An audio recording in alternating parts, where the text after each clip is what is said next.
your signature line in your email, you say, the happiest medical doctor alive. Yeah. And really, your happy energy is the main reason why I wanted to have you on my podcast. Yeah, Dr. D Nice. I want you to share your story about your name, Dr. D Oh, Nice, and absolutely. and about your unlimited or seemingly unlimited happiness. Oh, okay.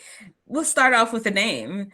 Okay. Denise Hunter is the name that I was born with. Mm. And in when I was in middle school, there was a rapper that came out with a song. My name is D Nice. And or he's now a DJ. His song, I said to myself, D Nice, my name's Denise. I should call myself D Nice. And since then, I called myself D Nice. When I became a doctor, I became Dr. D Nice. I married, my husband is from Haiti, and his last name is Beaugelin. Instead of being Dr. D Nice Hunter, now I'm Dr. D Nice Beaugelin. But truthfully, I still go by Denise Hunter in my medical practice.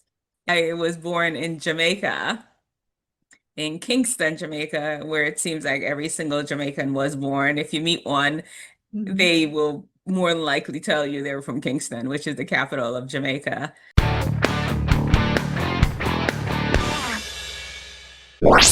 I Mm. lived in the capital area for a little bit and then a little Spanish town.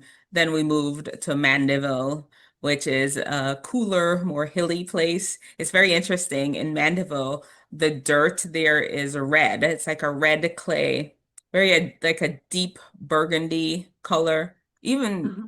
like a, yeah, more like a deep burgundy color, the earth there is. I don't know much about Jamaica, but what comes to my mind is reggae and Yeah. those rhythms. And I remember I actually choreographed a dance that was in those Jamaican reggae rhythms. Do you think your happiness comes from that, from your genes and your heritage, cultural heritage? Maybe, it's a as a whole, it's a very laid back. People don't get really upset about a lot of things. Not saying people don't get upset, but in general, Mhm. it's a very laid back environment. Then I just feel that I that was just the disposition that God put inside of me Yeah, to fulfill a specific purpose in life. I just don't really get upset very easily. I don't get overwhelmed easily. I, yeah, it's one. And with that, though, I'm making it seem like it's just that's just how it is. Sometimes it's a deliberate decision to not respond to certain things, negative influences or things. If something goes bad, I will usually just take the time to feel it. I process things very quickly, negative things. It's not like I don't feel it and I'm a stoic. I will feel things, but I just don't ruminate for very long. I will yeah. say I was blessed with the gift of resilience. In my podcast, I mainly focus on helping women in midlife and beyond to become CEOs of their voices, their money, and their lives. I would like to start by asking you about your business, and that is like a side hustle, as I understand. And in your email to me, you wrote that you have been a youth leader for over 30 years, so a decade more than you've been a medical doctor, and that you are Yeah. also a trained motivational speaker. So, um, and on your website, I checked your website as well, and you have started an initiative called Wisdom Teethinger. Oh, yeah. Well, I'll Yeah, start with that. talk about I'm that. How talking you? about it all. Yeah, how you One choose thing that? will just lead to another. Yes. I have, since I was a youth myself, a teenager, I've always been interested in being like a leader among my peers. I was always chosen as like a leader among my peers at church. They would have me do things that required more leadership than even some of the other teens around me. I think it's just because I talked a lot And sometimes they think people seem to think that the extrovert would be the best leader, which is not the case, by the way. If there's any people watching and feel that because they're introverted, they cannot be leader. I think there's some place that they found that introverts make like better like salespeople or some. Oh, There was really? don't let me not quote it, but Okay. beside the point, just being an extrovert. I did get a lot of opportunities to be in more leadership positions as I was growing up, especially after high school, for sure. And this is all a story. And in my freshman year of college, I did go through severe depression, which, so as not to get sidetracked, it happened Yeah. and I made it to the other side of it. That really gave me a strong interest in depression and saving as many young people as possible from that, what can happen on the other side of depression if it's not helped. Unfortunately, people can end up committing suicide, which is the most devastating potential result for depression. And Mhm. I realized that even when I was young and going through it, there was just so much about it that I didn't really fully understand what was going on inside of me. I didn't really know who I could turn to. And I definitely wanted to make it one of my life's mission to help as many young people understand depression. That it grew from there into just overall youth wellness. So wisdom teethinger which is the name that I end up calling my organization, the company that I made. It is actually a nod to my target audience because I don't know if you know, but the area of wisdom, your frontal lobe, is developing at the same exact time when your wisdom teething is where your wisdom teeth is I developing. so Yeah. I have one that hasn't come up, so my Yeah. wisdom is not complete. You're you're three quarters as wise as you could be. You're missing one quarter of your wisdom. Who knows? I I don't know. guess. But yeah, and so it was, and typically that is developing around late teens to early 20s. And that is the target audience that I will reach out, that everything I make, especially through wisdom teething, that's my target audience. Area. Looking And back so at myself, one of the things that may have made me more susceptible to that depressive episode was the fact that I just left home, and I left home pretty young. I was 16 mm, to go to college. I was probably trickling off on the tail end of puberty.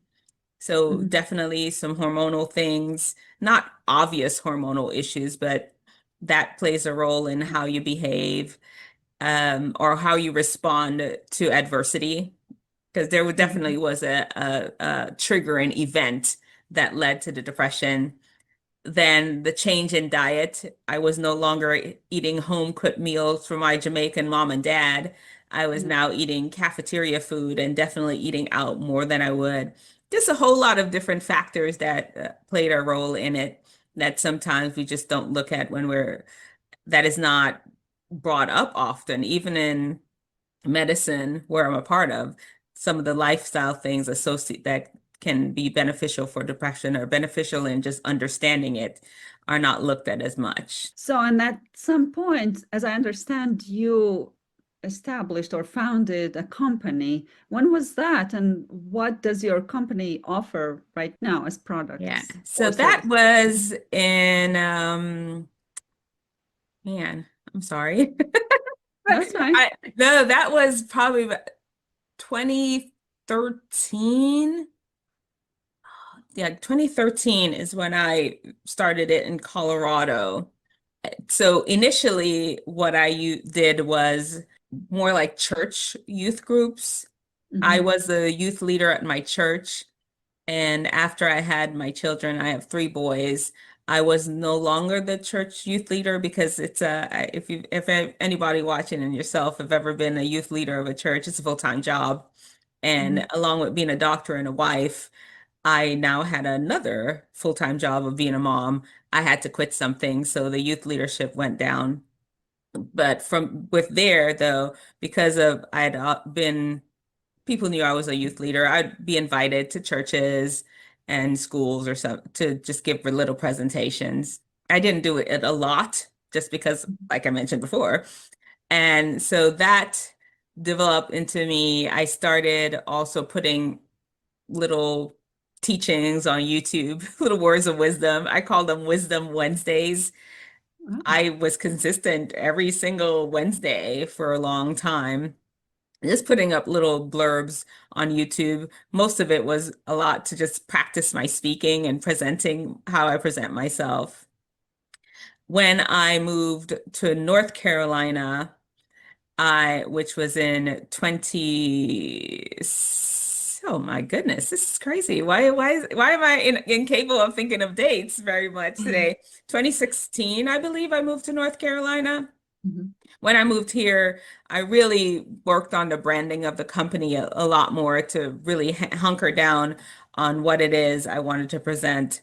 And I actually developed several classes uh, that I would teach, as well as I I started presenting in schools around the area too, just putting the word out. I'm really interested in your business just because formerly a business owner in Latvia, I moved here and I know that it's not easy to move a business. So to move your business, did you have to found a new company or how did that Well, it's such a happen? strange name. Nobody else had it, so I just re-registered it here in North Okay. Carolina. And to be quite honest, prior to moving here, I treated it, for good or bad, more like a hobby. Okay. It was not necessarily a revenue maker for me. And Hmm. even now, honestly, it's gravitated up just a little bit from a hobby.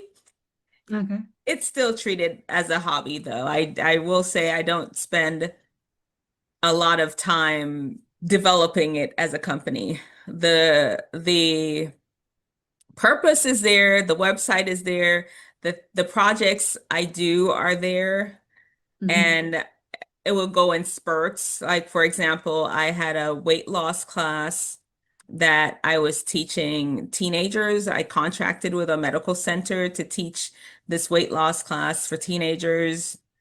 And then I stopped that. Then I had the TV show and I stopped that for a little while. And then I really was out there doing a lot more motivation speaking. So it goes in phases. It Hmm. hasn't been a consistent. My name is Dr. D. Nice Beaugelin. I am the CEO of Wisdom Teethinger, and that is what I do all day long. I Hmm. will say right now, the majority of my focus is being Denise Hunter, the medical doctor, not Dr. D. Nice Beaugelin, with when people request Dr. D. Nice Beaugelin to show up and do youth things, I'll do it on request. The issue with it is that, fine, I was a doctor. Maybe if I had somebody taking care of for example, to end up speaking at a school, you have to like they reach out to you. There's a lot of going back and forth with a contract. Oftentimes they want you to send them what you plan to speak about. There's a whole lot of going back and forth. And as a doctor, I'm seeing patients all day. I don't have a lot of Right. time for the back and forth. Yeah, I Hmm. can go back and forth with you on Thursday and Friday, but maybe you wanted the answer on Monday. Yes. So I hired an assistant to help me, and it worked for a little bit till it didn't. Um, Hmm. Lovely. I really enjoyed her working with me. I do feel though that model won't work. I either need to just stay with this as a hobby, or go with it full time. There's really Okay. no in between. And I really enjoy it. The knowledge, the information, all of that I love. I'm not ready to give that up. Oh yeah, That's that I can. that's just the straight up honest truth. I have two passions. I feel that I've found a way to be Dr. D Nice Beaugelin.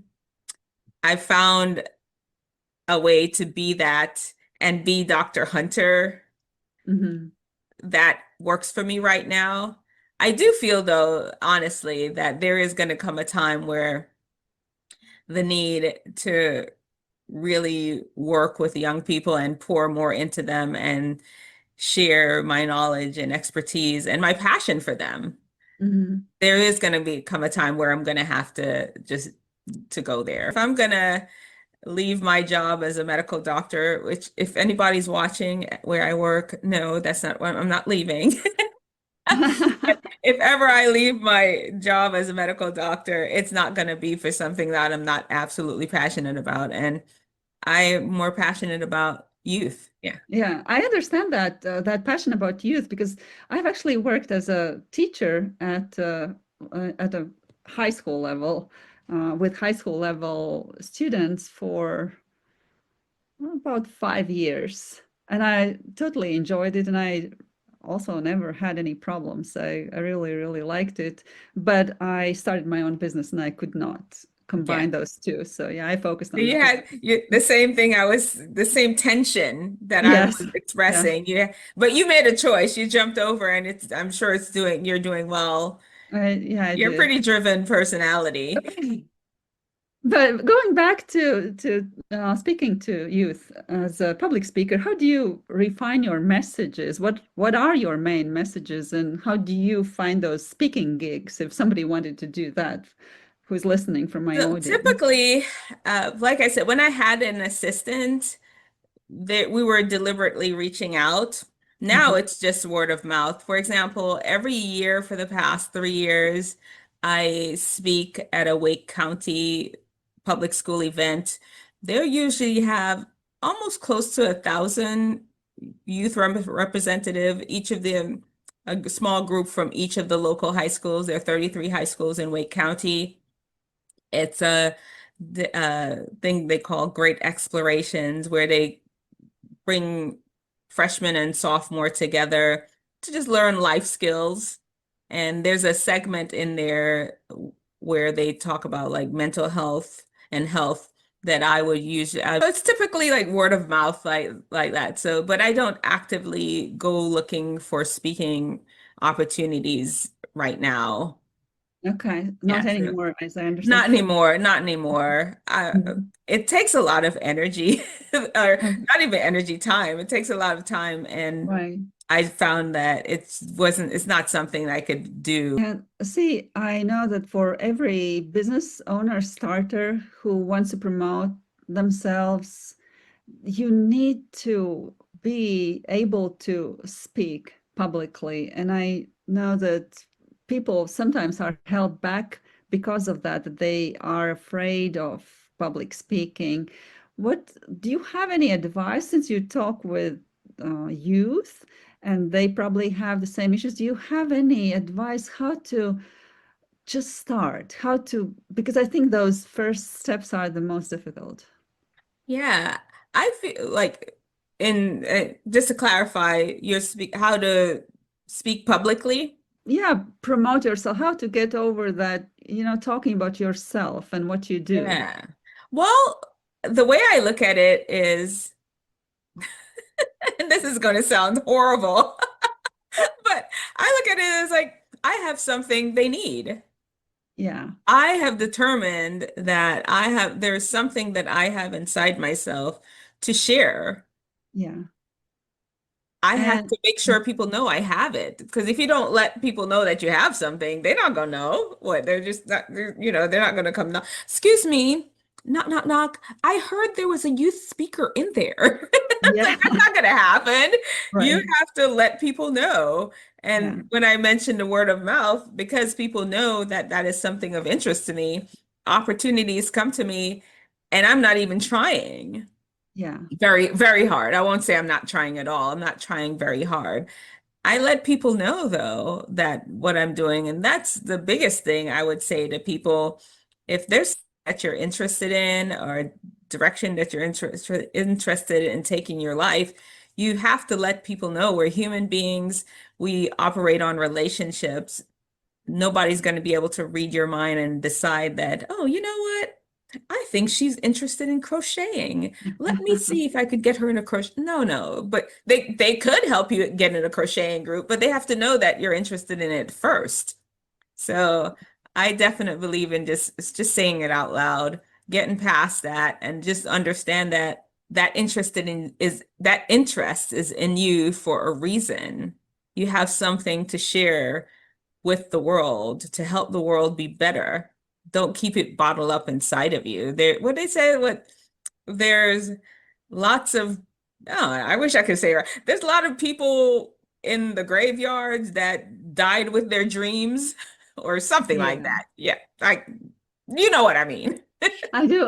But I like how you put it. And this is, I don't know if you know, probably you don't know, but I had been absent from social media for about 3 years because I went through, like I said before, I through a traumatizing event, which also coincided with hormonal changes and in my midlife. And as a medical doctor, you understand the cortisol and all that fun stuff that's going on. And because of all that, even though I was a seasoned speaker before, I got blocked. I could not make myself to show up on social media anywhere.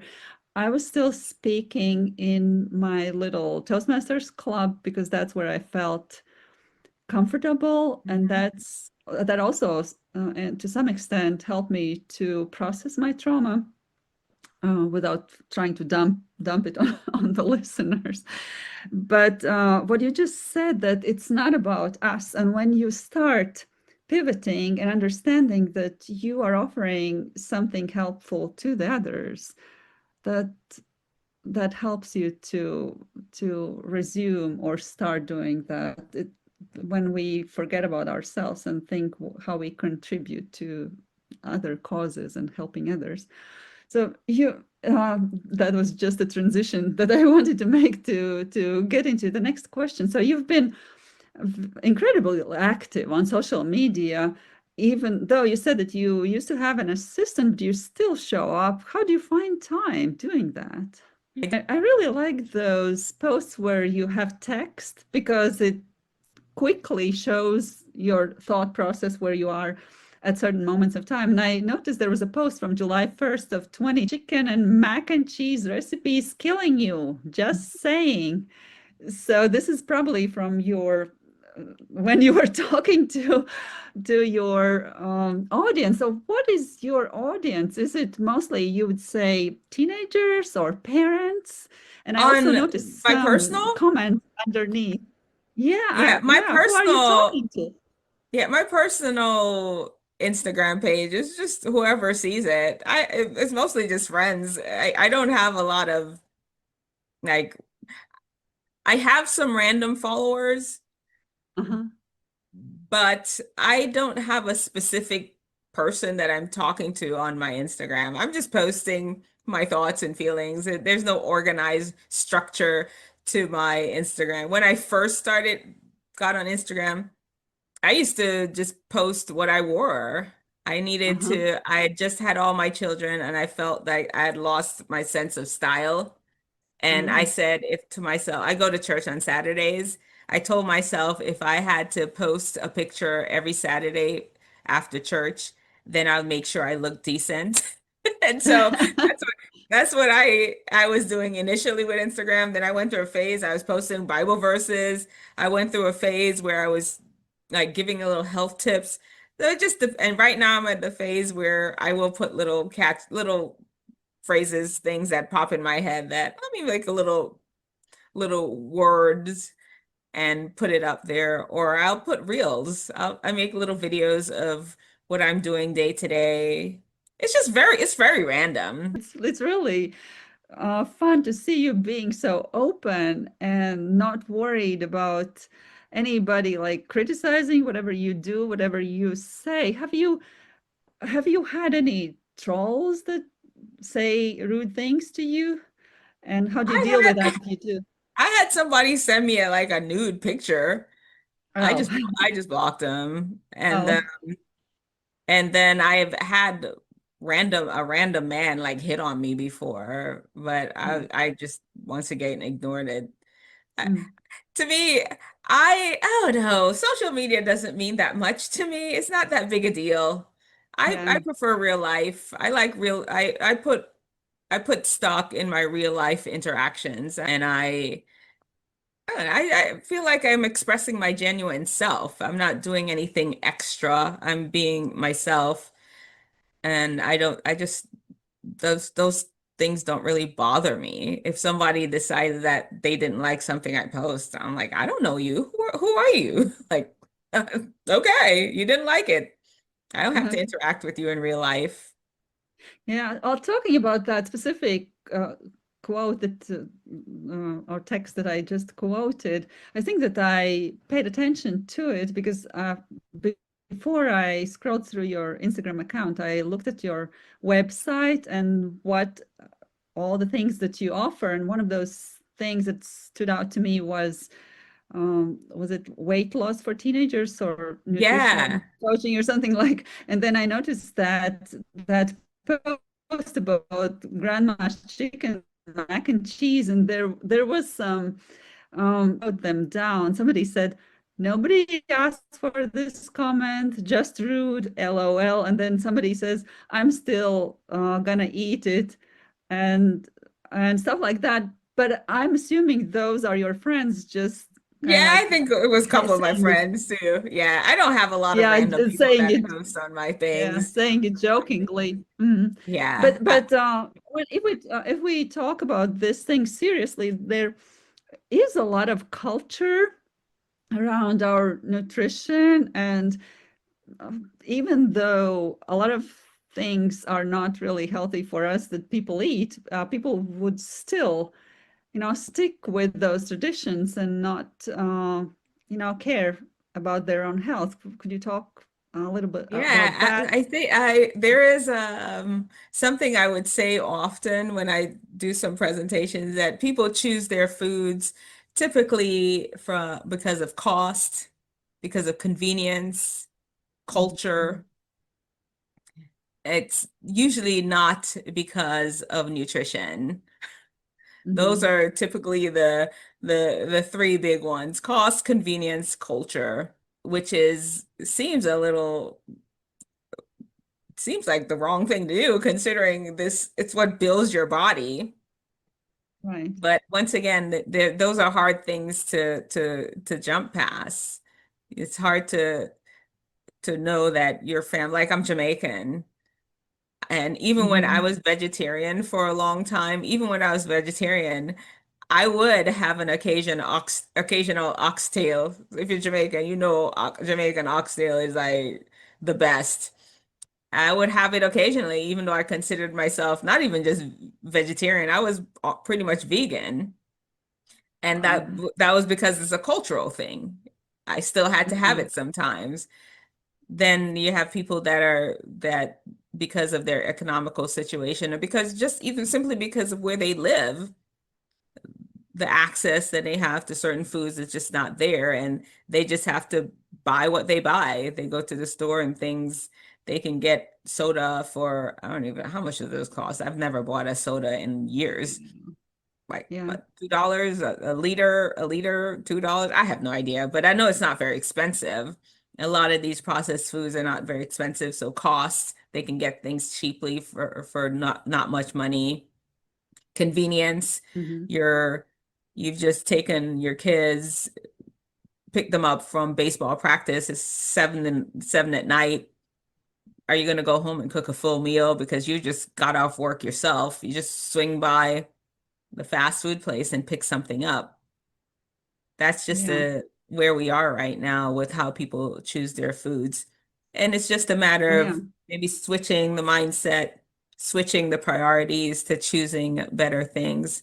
For my family, we don't eat out very much, maybe once a month, and we tend to buy a lot of nutritious things. I will say, even for myself, which we'll probably get into that a little later on in the podcast, but I would teach a weight loss class for teens.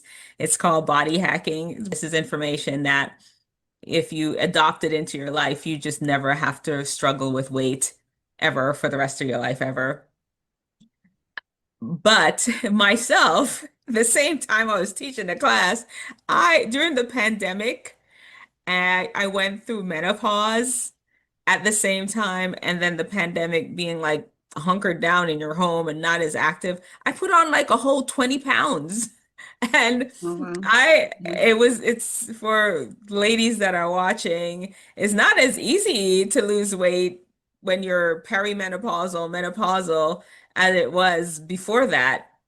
I had not been able to lose that weight. And to be honest, I can't say I was trying as hard as I could. I wasn't gaining any weight. I wasn't losing. I was just maintaining. I recently started Mhm. somebody else's class for adults. It's crazy. I recently I'm like, oh man, I've been doing this adult class and I've been losing weight with it. So I'm That's slowly, I'll wonderful. get there. I'll get there. I almost felt like a hypocrite teaching this weight loss class for teens when I myself was not right where I need to be. By the way, I am on a high fat carnivore diet. And when I started that high fat, all the visceral fat that I had started melting. I've been on this diet for about a year. It's not that long time. And I can't brag because I have never been really obese. I've been more on a leaner side. But I did have some visceral fat, and I think that might have also caused the health issues that I had. Like I started having some autoimmune symptoms, and so I wanted to find the solution for that. So I started this diet, and at the very beginning, I had really, really positive results. Like my hair stopped falling out, my nails started growing and all that. But as I was in it for about half a year, my nails started getting not that strong anymore. So I needed to start to supplement, even though there are a lot of carnivore doctors who say, well, not a lot of, but some who say that you don't need anything else. If you just eat meat, you get everything. But that's not true for me. Yeah. Well, it's the same. I definitely believe really just understanding the needs of your body. The simple fact that you're kind of locked in and paying attention to how the things that you eat have affected you. Yeah. Many people don't do that. Yeah. Yeah, that is part of the course that I teach, just teaching teenagers to really kind of lock in and pay attention to how the foods that you eat affect your body. To Yeah. start the course off, we do a 2 week where they have no gluten, no Yeah. dairy, no processed sugar. I love it. After that 2 weeks, we reintroduce them individually. They will write a log of how their body reacted Hmm. to the reintroduction of this thing. Yeah. It just really helps build awareness of how food does affect you. A Yeah. lot of people don't put that together. Some of them may want to lose weight because they're wanting to get ready for football, or there's a sport they want to play. Just we're all Yeah. motivated by different things. Some of them just want to shop in the one girl, she just wanted to shop in the normal teen section at the store. Yeah, Yeah. different motivations. Oh, definitely. That whatever that motivation is, whatever is needed for you to achieve the goal, that's great. So maybe switching up a little bit, you wanted to get in dresses too when you were participating in beauty contests. I did. Mrs. Capital City. Oh, this is something so amazing. One day, what was it, like a couple of years ago or so, I saw your posts popping up where you're wearing those dresses and preparing for a beauty contest. Yeah, And you even did it twice. I did. Yeah. My a friend of mine, actually that I met on social media, she posted that she was in a pageant in Oh, over in Washington State. And I was just like, I don't know, something about that post found it kind of like you were intrigued by my grandma's mac and cheese thing. yeah. It's the same thing when she posted, I was like, what is that? So I reached out to her and asked her, like, what is that? Uh-huh. And we set up a phone call and we talked for several hours about it's a married woman's pageant, Mrs. America. Hmm. And she helped connect me with each state has their own pageant. So there's Mrs. North Carolina, and then the winner of each individual state will meet in Vegas in the summer to compete for Mrs. America. The winner of that will compete for Mrs. World. Yeah. It's the same like Miss America, but just for the married woman version. But when she was telling me about it, I was like, oh my goodness, I've never ever wanted to do a pageant before. There was nothing inside of me, but something about this resonated with me. And I said, I need to try that. And I did. I loved it. I didn't Hmm. know anything about pageants before. I probably should have been a little bit more prepared for the first one I did it, but I did it. I did my best. And I was not successful. I didn't even make it to top five. I loved it though, especially the interview portion, which I'll talk to you about a little bit more. But because I learned, I kind of figured out what it was about. I had to do it a second time Uh-huh. because that's just who I am. I don't like to do stuff, and if I learn something, I need an opportunity to show to demonstrate what I learned. The second time was that for me. I really enjoyed both times. Will I do it again? I will. So the first time I did it, I didn't know what I was doing. The second time I did it, it was an opportunity to put into practice some of the things I learned, and I felt like I did my absolute best. The Hmm. third time, though, for me to do it a third time, I would need to get down to my proper weight, my non-pandemic menopause weight, because it, whether people like it or not, it's still a beauty pageant. And your body has to look good. I mean, Yeah. that's not what they say, but you can tell from the choice of winners, especially in North Carolina.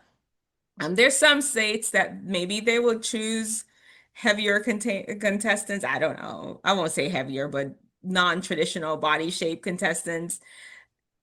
And there's some shapes that I don't feel like I would be as successful. If I really want to be a competitive beauty queen, beauty pageant participant, I do need to get to my proper size. And where I am now is not my proper size, the proper size for my body. And maybe it probably even shows in how I present myself too, because I do know that I am running a little heavier than I should. I probably maybe even not as what's the right word? I may not present myself fully as who I should be. There's like some subconscious thing that prevents me from presenting myself fully who I should be. I don't know. I feel like I'm rambling, but yeah, I'm gonna lose weight and I'm gonna go try to go in there and try it again at my proper size. But I No, love but it. you totally answered my question because I was wondering if there was some need within you where you were looking for a place where you could prove yourself, but it sounds like you were just chatting with a friend and you just went with the flow and you jumped in and took that opportunity. And referring to what you said earlier, that so many people die with their dreams unfulfilled, I like that you just did it in this feminine energy, and you jumped in. And I have been on the other side of beauty contests. I used to organize when I was very young. I used to organize beauty contests for younger for Miss in Latvia, in the region that is called Vidzeme. There's several regions, and there would be each regional town, and we would have Hmm. beauty queens, and then there would be the regional beauty queen, which would go to the Miss Latvia. So I, Hmm. I was taking care of that one region. And I know that there would be very many beautiful women who would just, not participate. I was trying to scout them and persuade them. And because they were, that afraid of being judged, but you had that courage. And I know how much women really gain from just participating and learning how to talk and how to present themselves. Can you talk a little bit of the gains that you gained despite that you didn't win the main title? Oh my goodness. So I'm going to start off by saying, I'm looking whoever is watching. If you've never participated in a beauty pageant before, it's an absolute must. I feel every single woman should participate in a beauty pageant, whether you feel that you're your right size or whatever. And I'm going to tell you why. There's so much. I mean, you see me here. I'm a confident person. I know who I am. I move through the world like this is me. I thought I did, but what going through the pageant made me really sit down and especially the interview portion, because a lot of people don't realize that what you see on stage, that's the gown, the bathing suit, or the workout outfit, whatever, or the glam clothes. You may see that part, but there's an interview portion that is done off stage. It's done in private, where you have to sit down and present who you are as a person to the judge, essentially sell yourself. And that part really requires a lot of taking time to understand who you are as a person. I'd never really gone through that exercise before. I had to sit down. I mean, the first time I did not have a pageant coach. I had my friend that had gone through it and she knew some of the things. I had to sit down and really look at some of the questions. Yeah, I could answer them as a professional, as a doctor, but what really are my strengths and weaknesses? What are my hopes and dreams? What do I have to share you have to be able to express that to people. A lot of women never really get that opportunity to really talk to somebody that wants to hear the answer. Like, who are you? When's the last time somebody asked you who you are and wanted to sit there and listen to you respond? Not very often. Pageants give you that opportunity to get to know yourself and share yourself with other people. Yeah. Oh, I think that you will win the third time. okay, all right. Well, you know what? I will definitely be more prepared. I felt like this year that I the first year, for example, this is laughable because it's a classic pageant question that I didn't even know people asked. They asked me the first year, "Well, what will you do if you win?" And I'm sitting there like, "Oh, what? Huh? What?" I didn't have a of course, being in Toastmasters and table topics, I was able to give an answer, but it definitely wasn't the best answer I could have given. So the following year, I definitely had a little bit more understanding of what the interview entails. I got a pageant coach too, and people, yes, there are pageant coaches. There are people that you actually pay your good money to help you develop yourself as a pageant person. But you know what? It's not just to benefit the pageant. It's really helping you as a person understand who you are because it's not like you memorize questions. It's just a matter of really understanding who you are as a person, what you represent, and being able to put those positions out there clearly and concisely as possible. And that's how pageant coaches help. I did get one for this year. I really think I did great then. It's just, it wasn't my time. Yeah, well, I'm that's going back though the third time, but not yeah. this year. Not this year. I have to take my boards every 10 years. Listen to full episode 34 of She Became CEO on your favorite podcast platform or on my YouTube channel.